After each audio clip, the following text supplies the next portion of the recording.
Baay'ee nama gaddisiisa. Nagaa Waaqa isiniif haa baay'atu. Hordoftoota Aabbee Miidiyaa akkam jirtu? Nagaa keessanii jirra jirtu. Nagaan keessan dachaaf isiniif haa baay'atu jechaa dhugaa dubbachuuf waan baay'ee nama gaddisiisu tokko jechuudha. Sooshaal miidiyaa irratti argee namni soorratti argaa jirtan kun akkuma nama tokkootu heerumtee yookaan immoo gaa'ela dhaabattee abbaa manaa ishee wajjin odoo jirtu abbaa manaa ishee wajjin walitti bu'an. Haa ta'u malee gaafa walitti bu'anuu akkuma nama tokkoo kan qabeenya ishee adda hirachuu fi mana seeratti gaafatte jechuudha. Yeroo mana seeratti gaafattu egaa manni seeraa beekamaadha nama deddeebisa miti guyyaa tokko dhimma namaaf hin xumuramu. Abbaa manaa fi haadha manaa ta'anii qabeenya isaanii adda hirachuuf yookaan rakkoo isaanii furachuuf kan mana murtiitti deddeebi'aa jiran. Egaa akkuma beekamu haati manaa fi abbaan manaa gaafa walii kanii qabeenya adda hirachuu waanuma jirudha miti. Haa ta'u malee wanti dhagahamaa jiru kun baay'ee nama gaddisiisa jechuudha. Gaafa murteen haadha manaa isaatii fi qabeenyi muramuu beeku yookaan manni murtii isheedhaaf muruu beeku qabeenyaa jechuudha. Qabeenyaa walitti qabantee hawaasa kana hundallee yoon beekuu baadheen sooshaal miidiyaa irratti arge egaa haati manaa fi abbaan manaa wanti isaan wal gaafatan qabeenya nama miti duramaan dire. Haa ta'u malee wanta nama gurra namaatiin tollee fi dhugaa dubbachuu waan dhaga'uuf nama jibbisiisu jechuudha. Gaafa amma murtee ishee yookaan gaafa seerri isheedhaaf qabeenya jiru murteessu gaafa mana murtii gaafa qaxaroo wajjiniin deemanii mana murtii keessatti haadha manaasaa abbaa ijoollee isaa itti tokkosee lubbuu ishee dabarsee jira.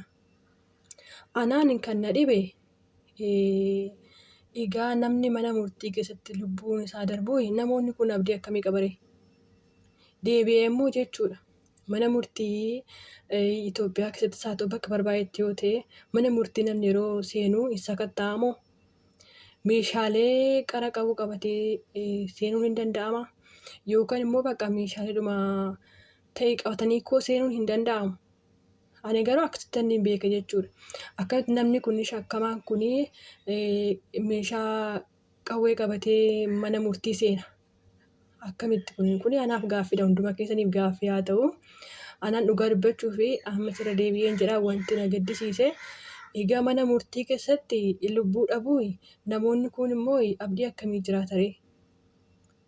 Namni namaan wal lolu wal lola. Haadha manaa fi abbaa manaa dhiisiti. Namni waanuma garaagaraa itti wal lola. Haa ta'u malee namni kun akkamitti mana seeraa keessatti haadha manaasaa haadha ijoollee isaa lubbuu dabarsa? Ana kun gaaffiidha dhugaa dubbachuu fi ana baay'ee natti dhagahame jechuudha. Isheen amma lubbuu ishee dhabdee jirti. Qabeenya gaafataa jirtu dhabdee jirti. Inni immoo namoonni tokko tokko akka baay'eellee yoo ibsa kennuu baatanii akkuma ishee tokkoseen ofitti illee tokkosee inni immoo yaalamaa jira mana yaalatii jedhu. Ani ijoollee isaaniitii fanboo'ee dhugaa haadha dhabanii abbaa dhabu. Yeroo warri du'e bade malee kan jirullee akkuma ta'e ittisoo ta'e hin jiraata. Ijoollee of danda'an yoo qabaatanii jiraachuu danda'u. Ijoollee umriin isaanii gurguddoo ta'an jechuudha. Bara kana keessa dhugaa dubbachuu fi akkamitti nama wajjin hin jiraatu. Haadha ijoollee isaa qabeenyas yoo hiratte maal rakkoo qaba? Anuma ijoollee isaati. Yookaan tarii ijoolluma isaa ittiin guddifti. An lubbuu ishee dabarsu. Seexanni dhugaa waan nama goone hin qabdu. Waan baay'ee nama gooti kun hafuura hamaan gaggeeffamudha malee odoo itti yaade haadha ijoollee isaati. Qabeenyaan hiramu sunis ijoollee waliin hin dhaban garuu amma umurii kanaatti waliin dhabodee yaaduun miidiyaa irratti garuu namoonni baay'een yaada baay'ee bal'inaan hin ibsine waan ta'eef ana wanti natti dhagahame yookaan maal akka ta'e beektu akkamitti mana seeraa keessatti namni tokko doossaa kan taa'amne mana murtii deema. Kuni gaaffiidha. Sakatta'amuu qaba akkoo.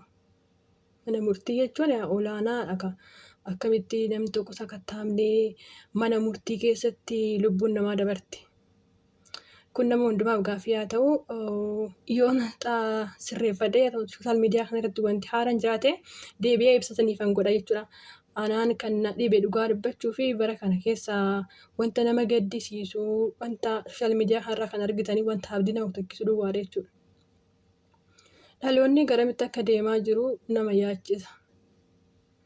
Maal yoo lubbuun jiraatte qabeenya sana isheen yoo hin duutetti beektee dhugaa dubbachuuf maal yoo kadhattee jiraatte yoo qabeenyi sun itti hafe dhugaa maa ani hin beeku garuu dhugaa warri heerumee akkasittiin waan akkanaa kana keessa jira warri ganaa heerumu maal ta'are dhugaa yookaan umurii dheeraa wajjiniin jiraatan ta'a qabeenyumaa jedheetu lubbuu haadha manaasaa seera fuulduratti baasa.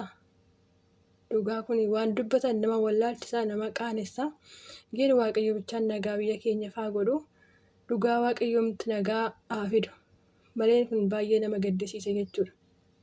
Haadha manaasaati haadha ijoollee isaa ta'uu dandeessi maal yoo lubbuun jiraatte qabeenyuma sanuyyuu fudhattee ishimaafuu murtaa'ee maal yoo lubbuun jiraatte yookaan mee amma beektu isheetu qabeenyaa qaba anillee waan ijaan hin argine dubbachuun gaarii miti yookaan kanuma isheen falme.